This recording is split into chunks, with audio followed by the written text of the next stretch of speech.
രവി ഒരു മരം വെട്ടുകാരനാണ്. അവൻ കാട്ടിലുള്ള മരങ്ങൾ വെട്ടി തന്റെ ജീവിതം നയിച്ചു വന്നു. അവന്റെ കുടുംബത്തിൽ അവന്റെ ഭാര്യ സീതയും പിന്നെ 2 കുട്ടികളും ഉണ്ടായിരുന്നു, കോയൽ പിന്നെ വിജയ്. അവന്റെ കുട്ടികൾ അവനെ കാത്ത് ദിവസവും വാതിലിൽ നിൽക്കുമായിരുന്നു. അച്ഛൻ വന്നല്ലോ, അച്ഛൻ വന്നല്ലോ. അമ്മേ നോക്കൂ, അച്ഛൻ എത്തി. ഉടൻ തന്നെ സീത രവിയെ സഹായിക്കും, മരങ്ങളൊക്കെ താഴെ ഇറക്കി വെക്കും. അല്ല, ഇന്ന് മരങ്ങളൊക്കെ നല്ല ഭാരമുണ്ടല്ലോ. ആ, ഇന്നലെ മേസ്ത്രി പറഞ്ഞിരുന്നു നല്ല ഉറപ്പുള്ള നല്ല മരം വേണമെന്നാ പറഞ്ഞത്. ഏതോ മൃദംഗം ചെയ്യണമെന്നാ പറഞ്ഞ്. അദ്ദേഹം എന്റെ അടുത്ത് പറഞ്ഞത് നല്ല വലിയ മരം വെട്ടിക്കൊടുത്താ നല്ല 1000 രൂപ തരുന്നാ പറഞ്ഞ്. 1000 രൂപയോ? അതെ, അതുകൊണ്ടാ ഞാൻ രാവിലെ തൊട്ട് മരമൊക്കെ വെട്ടിക്കൊണ്ടിരുന്നത്. അദ്ദേഹം വരാനുള്ള സമയമായി. നീ പോയി ഒന്ന് ചായ ഉണ്ടാക്കിട്ട് വാ. ശരി ശരി, നിങ്ങൾ ചെന്ന് ആദ്യം കൈയും കാലും കഴുകിട്ട് വരൂ. സീത അടുപ്പിൽ ചായ ഇട്ടുകൊണ്ടിരുന്നു. അപ്പോഴാണ് കതക് തട്ടുന്ന ശബ്ദം കേട്ടത്. അച്ഛാ, മേസ്ത്രി ചിറ്റപ്പൻ വന്നിട്ടുണ്ട്. രവി കതക് തുറന്നു നോക്കി. നിങ്ങൾക്ക് വേണ്ടിയാണ് കാത്തിരിക്കുന്നത്. ഇത് കണ്ടില്ലേ? എന്റെ പൊന്നോ, ഇതാണ് ശരിക്കുള്ള മരം തോന്നുന്നു. നല്ല വലിപ്പമുണ്ടല്ലോ. അദ്ദേഹം ആ മരങ്ങളൊക്കെ എടുക്കാൻ ഒരുപാട് ശ്രമിച്ചു. പക്ഷെ അദ്ദേഹത്തെ കൊണ്ട് ആ മരങ്ങളെ എടുക്കാൻ പറ്റിയില്ല. എന്റെ പൊന്നെ, ഇത്രയും കനമുള്ള മരം നീ എങ്ങനെയാണ് കൊണ്ടുവന്നത്? ചേട്ടാ, അത് എനിക്ക് ശീലമായി പോയി. എന്നെ കൊണ്ട് ഇത് ഒറ്റയ്ക്ക് എടുത്തിട്ട് പോകാൻ പറ്റില്ല. നീയും എന്റെ കൂടെ വരണം. നീ ഒരു കൈ കൊടുത്താലേ കൊണ്ടുപോകാൻ പറ്റുള്ളൂ. മേസ്തിരി രവിക്ക് 1000 രൂപ കാശ് നൽകി. സീതയും അപ്പോൾ തന്നെ 2 കപ്പിൽ ചായയുമായി അവിടെ എത്തി. അവർ രണ്ടുപേരും സന്തോഷത്തോടെ ചായ കുടിച്ചു. എനിക്കൊരു നഗരത്തിലുള്ള ഒരു വലിയ കോൺട്രാക്ട് കിട്ടിയിട്ടുണ്ട്. അവർക്ക് ശുദ്ധമായി ഉണ്ടാക്കുന്ന ഫേർണിച്ചേഴ്സ് ആണ് വേണ്ടത്. പൈസയാണെങ്കിൽ നന്നായിട്ടും തരും. എനിക്ക് ഇതുപോലെ നല്ല കനമുള്ള മരമാണ് നീ വേണ്ടത്. ശരി ചേട്ടാ, ഞാൻ എടുത്തിട്ടൊന്ന് കൊണ്ടുവരാം. അതെന്തായാലും നന്നായി. എന്തായാലും നീ ഇത് എടുത്തിട്ട് എന്റെ ഫാക്ടറിയിലേക്ക് കൊണ്ടുപോവാ. എന്തായാലും ഈ മരത്തിന് നല്ല കനമുണ്ട്. അത് ചേട്ടാ, സത്യമാണ്. ചായ കുടിച്ചു കഴിഞ്ഞതിന് ശേഷം രവി ആ മരങ്ങളെ തന്റെ തോളിൽ ചുമന്നുകൊണ്ട് മേസ്തിരിയുടെ പുറകെ പോയി. മേസ്തിരിയുടെ തൊഴിൽ സ്ഥാപനത്തിൽ അവൻ ആ മരങ്ങൾ വെച്ചു. എന്നിട്ട് മേസ്തിരിയോട് നന്ദി പറഞ്ഞിട്ട് അവൻ തിരിച്ചു വീട്ടിലേക്ക് വന്നു. വീട്ടിലേക്ക് തിരിച്ചു വന്നതും തന്നെ അവന്റെ ഭാര്യ സന്തോഷത്തോടെ പറഞ്ഞു, ഇത് വളരെ നല്ല കാര്യമാണല്ലേ? അതെ, ഇതിന് എല്ലാത്തിനും കാരണം ദൈവത്തിന്റെ അനുഗ്രഹമാണ്. രവി ആ കാശ് സീതയുടെ കയ്യിൽ നൽകി. ഈ പൈസ വെച്ചിട്ട് കുട്ടികൾക്ക് സ്കൂളിൽ ചെലവ് ചെയ്തേക്ക്. ഇവർ രണ്ടുപേരുടെയും ഫീസ് 800 രൂപയാണ്. ബാക്കിയുള്ള കാശിൽ വീട്ടിലേക്ക് പലവ്യഞ്ജനങ്ങൾ വാങ്ങിക്കാം. ശരി. അടുത്ത ദിവസം തന്നെ സീത സ്കൂളിലേക്ക് പോയി ഫീസ് കെട്ടിക്കൊണ്ട് വന്നു. പിന്നെ വീട്ടിലേക്ക് ആവശ്യമായ സാധനങ്ങളും വാങ്ങി. ദൈവമേ, നിന്റെ കൃപ എപ്പോഴും ഞങ്ങൾക്ക് വേണം. ഈ അവസ്ഥ തുടർന്നാൽ എല്ലാം നല്ലതായി നടക്കൂ. കാശിന് ഞങ്ങൾ കഷ്ടപ്പെടേണ്ട ആവശ്യമൊന്നുമില്ല.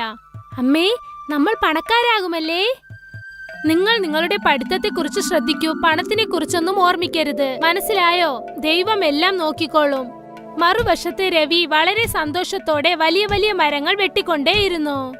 ഈ വലിയ മരത്തിനെ 3 തുണ്ടായിട്ട് കട്ട് ചെയ്ത് വെക്കണം. എങ്ങനെ നോക്കിയാലോ ഒരു 3000 രൂപയെങ്കിലും കിട്ടുമല്ലോ. കാശിനെ കുറിച്ച് ആലോചിച്ച് രവി ഒരുപാട് സന്തോഷിച്ചു. അവൻ ഒരു വലിയ കഷ്ണം മരം മുറിച്ചെടുത്തു. പിന്നീട് അവൻ അത് തോളിലേക്ക് കയറ്റി തന്റെ ഗ്രാമത്തിലേക്ക് നടന്നുപോയി. രവി മേസ്തിരിയുടെ തൊഴിൽ സ്ഥാപനത്തിൽ ആ മരം കൊണ്ടുപോയി വെച്ചു. എന്നിട്ട് മേസ്തിരി അവന്റെ കയ്യിൽ 1000 രൂപ കാശ് നൽകി. കാശ് കിട്ടിയതും രവിക്ക് ഒരുപാട് സന്തോഷമായി. ദിവസം തോറും ഇങ്ങനെ കടന്നുപോയിക്കൊണ്ടേയിരുന്നു. രവി വലിയ വലിയ മരങ്ങൾ വെട്ടി മേസ്തിരിയുടെ കയ്യിൽ വിറ്റുകൊണ്ടേയിരുന്നു. അങ്ങനെ ഒരു ദിവസം രവി ഒരു വലിയ മരത്തിനെ വെട്ടിക്കൊണ്ടിരുന്നു. മരം അവൻ വെട്ടിക്കൊണ്ടേയിരിക്കുകയായിരുന്നു. പക്ഷെ ഇപ്രാവശ്യം ഒരു വലിയ തെറ്റ് സംഭവിച്ചു. ആ മരം നേരെ അവന്റെ മേലിൽ ചെന്ന് വീണു. രവിയുടെ അലറൽ ശബ്ദം കേട്ട് തൊട്ടടുത്തുള്ളവരൊക്കെ ഓടി വന്നു. അവർ ആ മരം എടുത്തു മാറ്റി രവിയെ കൊണ്ടുപോയി ഹോസ്പിറ്റലിൽ ചേർത്തു. ആ ഡോക്ടർ രവിക്ക് ചികിത്സ നൽകാൻ തുടങ്ങി. സീതയും അവന്റെ കുഞ്ഞുങ്ങളും ഹോസ്പിറ്റലിലേക്ക് വന്നു. അമ്മേ, അച്ഛന് ശരിയാകുമല്ലേ അമ്മേ? അതെ അതെ, ദൈവമുണ്ടല്ലോ, ദൈവത്തെ വിശ്വസിക്കാം. ഡോക്ടേഴ്സ് ഒരുപാട് സമയം വരെ രവിക്ക് ചികിത്സ നോക്കി. പിന്നീട് ഡോക്ടർ സീതയുടെ അടുത്തേക്ക് വന്നു. മരം വീണോണ്ട് അദ്ദേഹത്തിന്റെ ഇടുപ്പിലുള്ള എലുമ്പ് പൊട്ടിയിട്ടുണ്ട്. എന്റെ ദൈവമേ! അദ്ദേഹത്തിന് ഓപ്പറേഷൻ ചെയ്തേ പറ്റൂ. ഓപ്പറേഷൻ ചെയ്യണമെങ്കിൽ 20 ലക്ഷം രൂപ ആവും. ഇത്രയും കാശിന് ഞാൻ എന്ത് ചെയ്യാനാ? എന്റെ കുടുംബത്തിൽ എന്റെ ഭർത്താവ് മാത്രമാണ് കാശുണ്ടാക്കിയത്. അങ്ങനെ വെച്ചാൽ കുറച്ചു ദിവസം കഴിഞ്ഞിട്ട് ഇദ്ദേഹത്തിനെ വീട്ടിലേക്ക് കൊണ്ടുപോകും. ഇതല്ലാതെ വേറെ ഒരു വഴിയുമില്ല. മുഴുവൻ ഫാമിലിയും സങ്കടത്തിലായി. രവിക്ക് ഇനി ഒരിക്കലും സ്വന്തം കാലിൽ നിൽക്കാൻ പറ്റാതെയായി പോയി. കുറച്ചു ദിവസങ്ങൾക്ക് ശേഷം രവിയെ വീട്ടിലേക്ക് കൊണ്ടുവന്നു. ഇപ്പൊ എന്താണ് ചെയ്യുക? കുടുംബം എങ്ങനെയാണ് നടക്കാൻ പോകുന്നത്? കുട്ടികൾക്കുള്ള സ്കൂൾ ഫീസ് എവിടെ കൊണ്ടുവരാനാ? നിങ്ങൾ വിഷമിക്കേണ്ട, തീർച്ചയായും എല്ലാം ശരിയാകും. ആരും സഹായിക്കാനില്ലാത്തവർക്ക് ദൈവം തീർച്ചയായും സഹായിക്കും.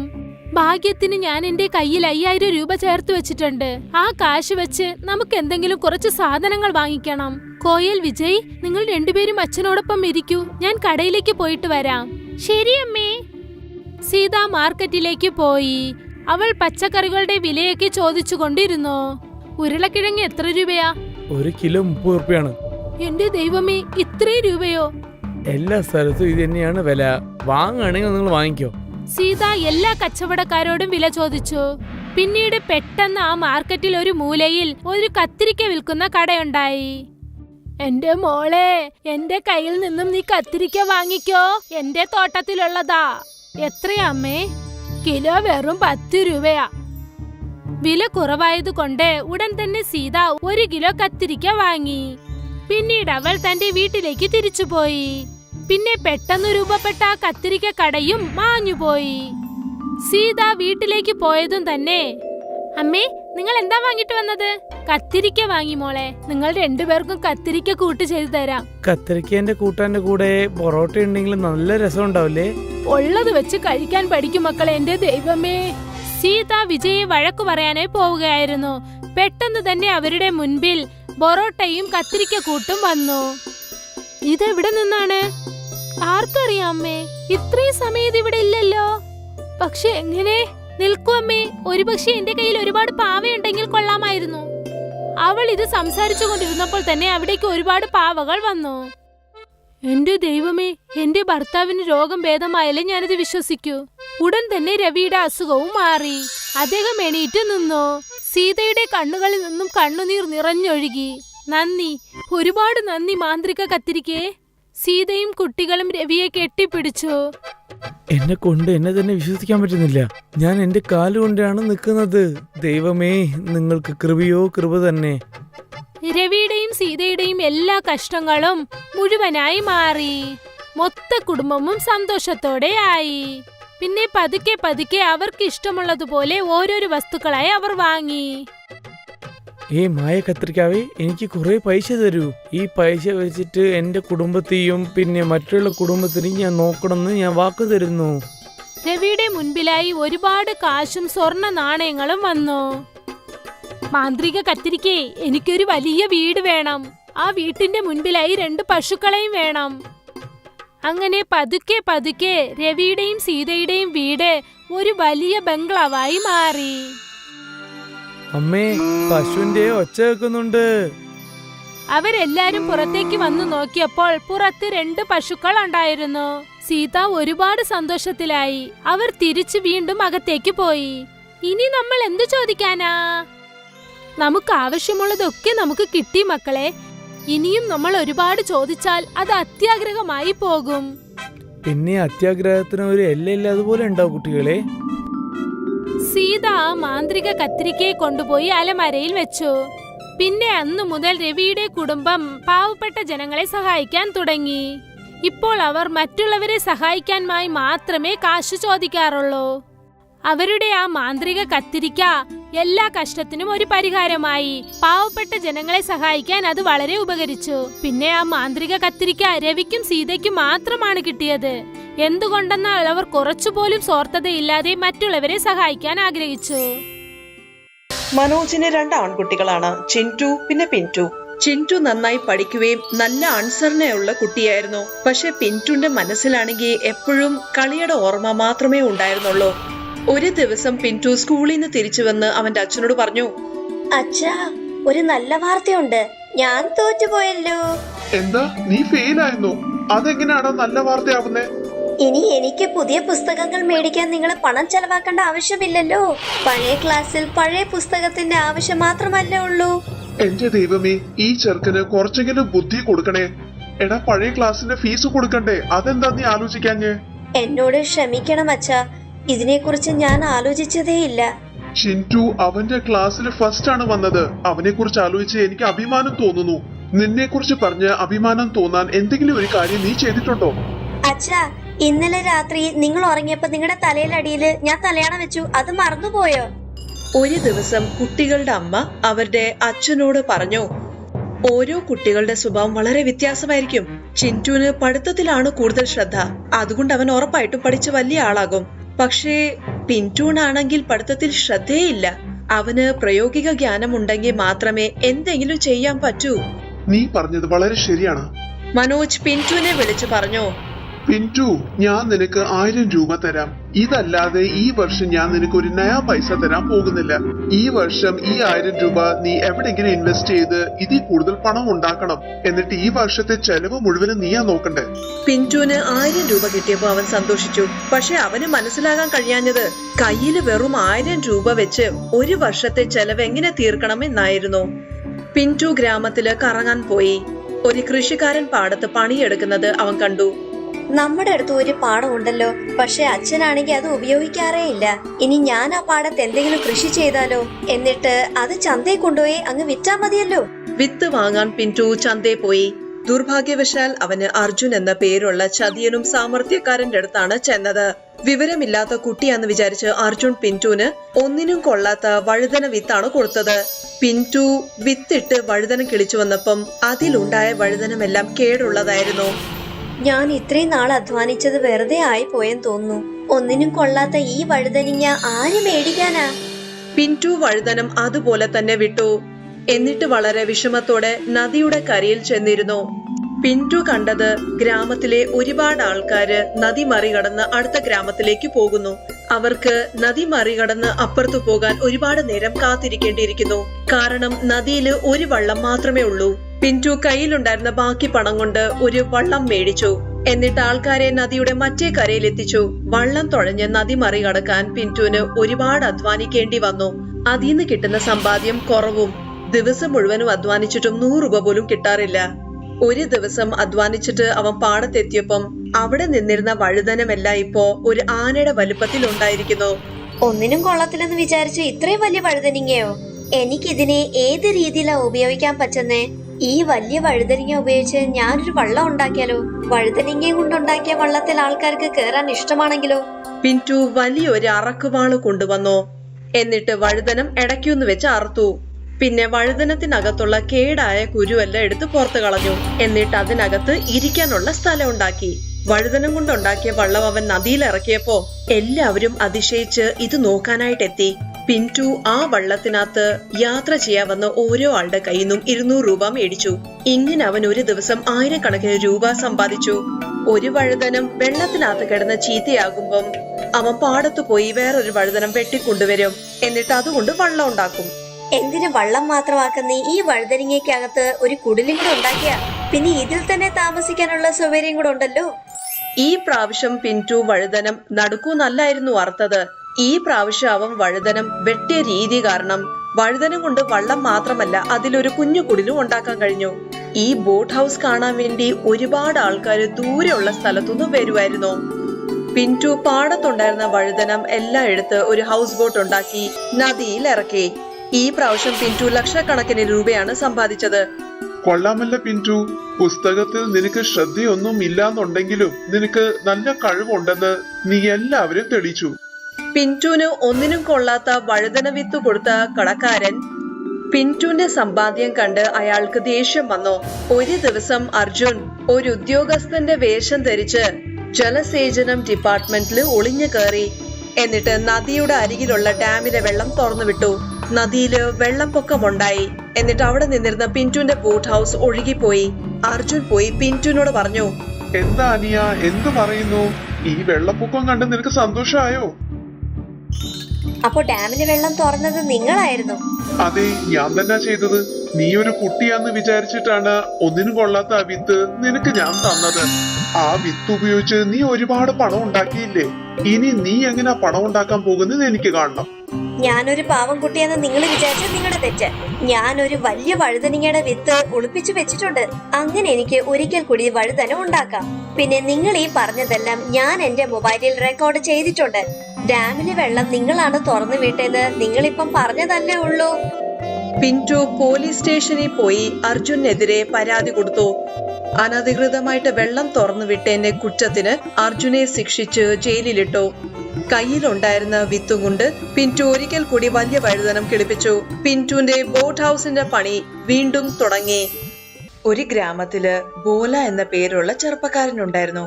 ബോലയ്ക്ക് മധുരം ഒരുപാട് ഇഷ്ടമായിരുന്നു. അവന്റെ അമ്മ അവൻ എത്ര പണം കൊടുത്താലും അതുമായിട്ട് ചങ്കൂലാലിന്റെ മുട്ടായി കടയിലേക്ക് പോകും. എന്നിട്ട് ഇഷ്ടപ്പെട്ട മിഠായി മേടിച്ച് കഴിക്കും. നാട്ടുകാര് പറയുന്നത് ബോലയുടെ തലയ്ക്കകത്ത് ബുദ്ധിയില്ലെന്നാണ്. ബോലയുടെ അമ്മ എപ്പോഴും ഈ കാര്യം എതിർക്കുമായിരുന്നു. ഒരു ദിവസം ചങ്കുലാലിന്റെ ഭാര്യ പുലർച്ചയ്ക്ക് തന്നെ ബോലയുടെ വീട്ടിൽ വന്നു. അതെ ബോലയുടെ അമ്മേ, നിങ്ങളുടെ മകൻ എന്താ ചെയ്തേന്ന് കണ്ടില്ലേ? എന്താ ഗീത, കാര്യം പറ. ഞാൻ അമ്പലത്തിൽ പൂജയ്ക്ക് വേണ്ടി 50 രൂപയുടെ മുട്ടായിയാണ് പ്രസാദമായിട്ട് കൊടുക്കാൻ കൊടുത്തത്. ഞാൻ അവിടുന്ന് പുറത്തിറങ്ങിയതും നിങ്ങളുടെ ബോല അത് മുഴുവനും കഴിച്ചു തീർത്തു. അല്ല ഗീതേ, ദൈവം മുട്ടായി കഴിക്കാറില്ലല്ലോ. ബോല അത് എടുത്തു വെച്ച് കഴിച്ചെന്ന് വെച്ച് അത് അത്രയ്ക്ക് വലിയ പ്രശ്നമാക്കണോ? അല്ലേലും പൂജ കഴിയുമ്പം പ്രസാദം എല്ലാവർക്കും കൊടുക്കുന്നത് പതിവാണല്ലോ. കണ്ടില്ലേ അവന്റെ അമ്മ പറയുന്നത്? ചെയ്ത തെറ്റിന് അവനെ വഴക്ക് പറയാതെ അവൻ ചെയ്ത കാര്യമെല്ലാം ന്യായീകരിക്കാൻ അവരെ നോക്കുന്നേ. ഇങ്ങനെ മധുരം കഴിക്കുന്ന ഇഷ്ടമാണെങ്കിൽ പിന്നെ പണം കൊടുത്ത് മേടിച്ച് കഴിച്ചാ പോരെ? ബുദ്ധി നിങ്ങളുടെ ചെറുക്കന് മാത്രമല്ല നിങ്ങൾക്കും ഇല്ലെന്ന് മനസ്സിലായി. ബോല കാരണം നാട്ടുകാര് പറയുന്ന പരാതിയും കുറ്റങ്ങളും എല്ലാം അമ്മയ്ക്ക് കേൾക്കേണ്ടി വന്നു. ബോലയുടെ തലയ്ക്കകത്ത് ബുദ്ധിയുണ്ടെന്ന് എനിക്ക് നന്നായിട്ട് അറിയാം. എന്റെ ദൈവമേ, നാട്ടുകാര് പറയുന്ന കേട്ട് സഹിക്കാനുള്ള ശക്തി എനിക്ക് തരണേ. അമ്മേ, നിങ്ങള് ദൈവത്തിനോട് ദിവസവും എന്താ ചോദിക്കുന്നേ? മോനെ, ഞാൻ ദൈവത്തിനോട് പ്രാർത്ഥിക്കുകയാണ്. മനസ്സുകൊണ്ട് പ്രാർത്ഥിക്കുമ്പോ ഒന്നും വെറുതെ ആകാറില്ല. ഒരു ദിവസം ചങ്കുലാൽ കടയില് രസഗുല്ല ഉണ്ടാക്കി. ഭോല രസഗുല്ല കണ്ടപ്പം അത് കഴിക്കാൻ അവന് കൊതിയായി. അവൻ കടയിൽ പോയി അയാളോട് പറഞ്ഞു, ചിറ്റപ്പ, എനിക്ക് കഴിക്കാൻ 10-12 രസഗുല്ല തരാമോ? അതിനെന്താ, തീർച്ചയായിട്ടും തരാം. പക്ഷെ ആദ്യം 300 രൂപ എടുത്തോണ്ട് വാ. റസഗുല്ലയ്ക്ക് നല്ല വിലയാ. ചിറ്റപ്പ, ഞാൻ നിങ്ങൾക്ക് മുൻപും ഒരുപാട് പണം തന്നിട്ടുണ്ടല്ലോ. പക്ഷെ നീ തന്ന പണത്തിന് പകരമായിട്ട് നിനക്ക് ഒരുപാട് മിഠായി തന്നിട്ടുണ്ടല്ലോ. നിനക്ക് കഴിക്കാൻ പുതിയ മുട്ടായി വേണമെങ്കിൽ നീ പണം എടുത്തോണ്ട് വരണം. ഭോല ഓടി വീട്ടിലേക്ക് വന്നു. അവന്റെ അമ്മ ചന്തയിൽ പോയി. ഭോല മൺകലം ഉടച്ചു. പക്ഷെ അതിൽ കുറച്ച് നാണയങ്ങൾ മാത്രമേ ഉണ്ടായിരുന്നുള്ളൂ. ഭോല നാണയങ്ങളായിട്ട് മുട്ടായി കടക്കാരന്റെ അരികിലെത്തി. ഇത്രയും പണം കൊണ്ട് എന്ത് ചെയ്യാനാ? ഇനിയും പണം വേണം മുട്ടായിക്ക്. ചിറ്റപ്പ, ഞാൻ ഒരു രസഗുല്ല ഒന്ന് കഴിച്ചു നോക്കട്ടെ. വേണ്ട, കഴിക്കണ്ട. അല്ലേലും സേഠിയുടെ അവിടുന്ന് 5 കിലോ റസഗുല്ലയുടെ ഓർഡർ ആണ് വന്നിരിക്കുന്നത്. ഇനി ഈ റസഗുല്ല നിനക്ക് 300 രൂപയ്ക്കും കിട്ടാൻ പോകുന്നില്ല. ചിറ്റപ്പ, ദൈവം നിങ്ങൾക്ക് ഒരുപാട് പണം തരട്ടെ. എനിക്ക് കഴിക്കാൻ ഒരു രസഗുല്ല മാത്രം മതി. നാട്ടുകാര് പറയുന്നതേ ശരിയാ. നിന്റെ തലയ്ക്കകത്ത് ബുദ്ധിയില്ലെന്ന്. നിനക്ക് കഴിക്കാൻ രസഗുല്ല ദൈവത്തിനോട് ചോദിച്ചാൽ മതി. വെറുതെ ഇവിടെ നിന്ന് വാചമടിക്കാതെ പോകാൻ നോക്ക് നീ. അമ്മ പറഞ്ഞിട്ടുണ്ട്, ശരിക്കും പ്രാർത്ഥിച്ച അത് വെറുതെ ആവില്ലെന്ന്. ഭോല റസഗുല്ലയ്ക്ക് വേണ്ടി പ്രാർത്ഥിക്കാൻ അമ്പലത്തിലേക്ക് പോകുമായിരുന്നു. വഴിയിൽ അവന് പരിക്കേറ്റ ഒരു പൂച്ചയെ കണ്ടു. ഭോല അമ്പലവും റസഗുല്ലയെ കുറിച്ചൊക്കെ മറന്നുപോയി. അവൻ പൂച്ചയുടെ പരിക്ക് കഴുകി, എന്നിട്ട് മുറിവ് കെട്ടിവെച്ചു. അപ്പോഴാണ് ഒരു സ്ത്രീ അവിടെ എത്തിയത്. വളരെ നന്ദിയുണ്ട് മോനെ, ഈ പൂച്ച എന്റേതാണ്. വീട്ടിൽ നിന്ന് ഓടിപ്പോയതാ. അങ്ങനെ വഴി വെച്ചായിരിക്കും അതിന്റെ കാലെ പരിക്കേറ്റത്. ആരാണ് നീ? എവിടാ ഈ പോകുന്നേ? എന്റെ പേര് ഭോല എന്നാണ്. റസഗുല്ലയ്ക്ക് വേണ്ടി ഞാൻ അമ്പലത്തിൽ പ്രാർത്ഥിക്കാൻ പോവായിരുന്നു. എന്റെ അമ്മ പറയുന്നത് നല്ല ശ്രദ്ധയോടെ പ്രാർത്ഥിച്ച മനസ്സിലെ ആഗ്രഹം നടക്കുമെന്നാണ്. നിന്റെ അമ്മ പറഞ്ഞത് ശരിയാണ്. ആ സ്ത്രീ ഭോലയുടെ കൈകൾ അവരുടെ കണ്ണിന് മുകളിൽ വെച്ചു. എന്നിട്ട് അവരുടെ പൂച്ചയെടുത്ത് അവരവിടുന്ന് പോയി. ഭോല അന്ന് തിരിച്ചു വീട്ടിലെത്തിയപ്പോ അവന്റെ വീടിന്റെ മുറ്റത്ത് റസഗുല്ലയുടെ മഴ പെയ്യുന്നതാണ് കണ്ടത്. ഭോല, പെട്ടെന്ന് വാ. നമ്മുടെ വീടിന്റെ മുറ്റത്ത് റസഗുല്ലയുടെ മഴ പെയ്യുന്ന നീ കണ്ടില്ലേ? ഞാൻ വീട്ടിലെ എല്ലാ പാത്രത്തിൽ റസഗുല്ല നിറച്ചിട്ടുണ്ട്. ഇനി നിനക്ക് ഇഷ്ടംപോലെ മിഠായി കഴിക്കാലോ. ഭോലയും അവന്റെ അമ്മയും ഒരുപാട് റസഗുല്ല കഴിച്ചു. അമ്മേ, ഇത്രയും റസഗുല്ല നമ്മളെ കൊണ്ട് കഴിക്കാൻ പറ്റില്ല. തുടർച്ചയായിട്ട് റസഗുല്ലയുടെ മഴ പെയ്യുന്നു. നമ്മൾ ഇത് വിൽക്കുന്നതായിരിക്കും ശരി. നീ പറഞ്ഞ ശരിയാ. ഭോലയും അവന്റെ അമ്മയും മുറ്റത്ത് തന്നെ റസഗുല്ലയുടെ കട തുടങ്ങി. ഒരുപാട് പേര് വന്ന് വാങ്ങുന്നത് കൊണ്ട് അവർക്ക് ശരിക്കും ലാഭം ഉണ്ടായി. പക്ഷെ ചങ്കുവിന്റെ ഭാര്യ ഇത് കണ്ടപ്പോ അവർക്ക് ശരിക്കും അസൂയ തോന്നി. അവര് ചങ്കുവിനോട് പറഞ്ഞു, എന്റെ അടുത്ത് ഒരു പദ്ധതിയുണ്ട്. അത് പ്രയോഗിച്ച ഭോലയുടെ മുറ്റത്ത് വീഴുന്ന റസഗുല്ലയെല്ലാം നമുക്ക് സ്വന്തമാക്കാം. ചങ്കുവിന്റെ ഭാര്യ അയാളുടെ ചെവിയില് ഒരു കാര്യം പറഞ്ഞു. അടുത്ത ദിവസം പുലർച്ചയ്ക്ക് ഭോലയും അവന്റെ അമ്മയും ഉറങ്ങി എണീറ്റപ്പോ അവരുടെ വീടിന്റെ മുറ്റത്ത് നല്ല ഉയരത്തില് ഒരു ടെന്റ് കെട്ടിയിരിക്കുന്നതാണ് അവര് കണ്ടത്. റസഗുല്ല താഴെ തറയിൽ വീഴുന്നില്ല. റസഗുല്ലയെല്ലാം ടെന്റിന്റെ മുകളിൽ തന്നെ കെട്ടിക്കിടക്കുന്നു. ചങ്കുലാൽ ടെന്റിലുള്ള റസഗുല്ലയെല്ലാം ഒരു പാത്രത്തിലാക്കി കടയിലേക്ക് കൊണ്ടുപോകുന്നു. നിങ്ങൾ എന്താ ഈ ചെയ്യുന്നത്? ആരോട് ചോദിച്ചാ ഈ ടെന്റ് നിങ്ങൾ കെട്ടിയത്? വീടിന്റെ മുറ്റം നിങ്ങളുടേതാണ്, പക്ഷെ അതിന് മുകളിലുള്ള ആകാശം അത് നിങ്ങളുടേതല്ലല്ലോ. അതില് എല്ലാവർക്കും അധികാരമുണ്ട്. ഞാൻ ഈ ടെന്റ് നേതാവിനോട് ചോദിച്ചിട്ടാണ് വെച്ചത്. ഭോലയുടെ അമ്മ പ്രധാനിയുടെ അരികിൽ ചെന്നു. പക്ഷെ പ്രധാനി അവര് പറയുന്ന ഒന്നും കൂട്ടാക്കിയില്ല. കാരണം ചങ്കു പ്രധാനിക്ക് മുൻപേ കൈക്കൂലി കൊടുത്തിട്ടുണ്ടായിരുന്നു. ഭോലയുടെ വ്യാപാരം അവിടെ നിന്നു. പക്ഷെ ചങ്കു ഫ്രീ ആയിട്ട് കിട്ടിയ റസഗുല്ല വിറ്റ് ലാഭമുണ്ടാക്കി. ഭോല സങ്കടപ്പെട്ട് അത്ഭുതമുള്ള സ്ത്രീയെ അന്വേഷിച്ചു നടന്നു. അവൻ ആ സ്ത്രീയോട് നടന്ന കാര്യങ്ങളെല്ലാം പറഞ്ഞു. ആ സ്ത്രീ ഭോലയുടെ ചെവിയില് ഒരു കാര്യം പറഞ്ഞു. അടുത്ത ദിവസം പുലർച്ചയ്ക്ക് നാട്ടുകാർ ഉറങ്ങി എഴുന്നേറ്റപ്പോ ഓരോ വീടിന്റെ മുറ്റത്ത് ഓരോ ടെന്റ് വീതം കെട്ടിട്ടുണ്ട്. ഈ ടെന്റിന് തീ പിടിച്ചിട്ടുണ്ട്. ഗ്രാമത്തിൽ ഒച്ചയും ബഹളവുമായി. എന്റെ ദൈവമേ, ഇതാരാ എങ്ങനെ ചെയ്തേ? ചൂടും പുകയും കാരണം മനുഷ്യർ ഇവിടെ ചാകും. ഇത് ചെയ്തത് ഞാനാണ്. വീടിന്റെ മുകളിലുള്ള ആകാശത്തിൽ മുറ്റത്ത് താമസിക്കുന്ന ആൾക്കാർക്ക് അധികാരമില്ലെങ്കിൽ പിന്നെ എനിക്ക് തോന്നിയതുപോലെ ചെയ്യാമല്ലോ. നിങ്ങൾ ഞങ്ങളുടെ വീടിന്റെ മുറ്റത്ത് ടെന്റ് ഇട്ട് റസഗുല്ല എല്ലാം എടുത്തു. ഞാൻ നാട്ടുകാരന്റെ വീടിന്റെ മുറ്റത്ത് ടെന്റ് അടിച്ച് അതിന് തീ വെച്ചു. നാട്ടുകാരെല്ലാവരും ചങ്കുലാലിനോട് ദേഷ്യപ്പെട്ടു. എന്നിട്ട് ഭോലയുടെ വീടിന്റെ മുറ്റത്തുനിന്ന് ടെന്റ് മാറ്റാൻ അവരയാളെ നിർബന്ധിച്ചു. ഇങ്ങനെ പോയാൽ മനുഷ്യർക്ക് ജീവിക്കാൻ പ്രയാസമായിരിക്കും. വീടിന്റെ മുകളിലുള്ള ആകാശം ആ വീട്ടിലെ ആൾക്കാർക്ക് അവകാശപ്പെട്ടത് തന്നെ. ചങ്കുലാലിന് ടെന്റ് മാറ്റേണ്ടി വന്നു. ഭോലയുടെ വീടിന്റെ മുറ്റത്ത് ഒരിക്കൽ കൂടി റസഗുല്ലയുടെ മഴ പെയ്യാൻ തുടങ്ങി. അവൻ ആ റസഗുല്ല വിറ്റ് സന്തോഷമായ ജീവിതം നയിക്കാൻ തുടങ്ങി.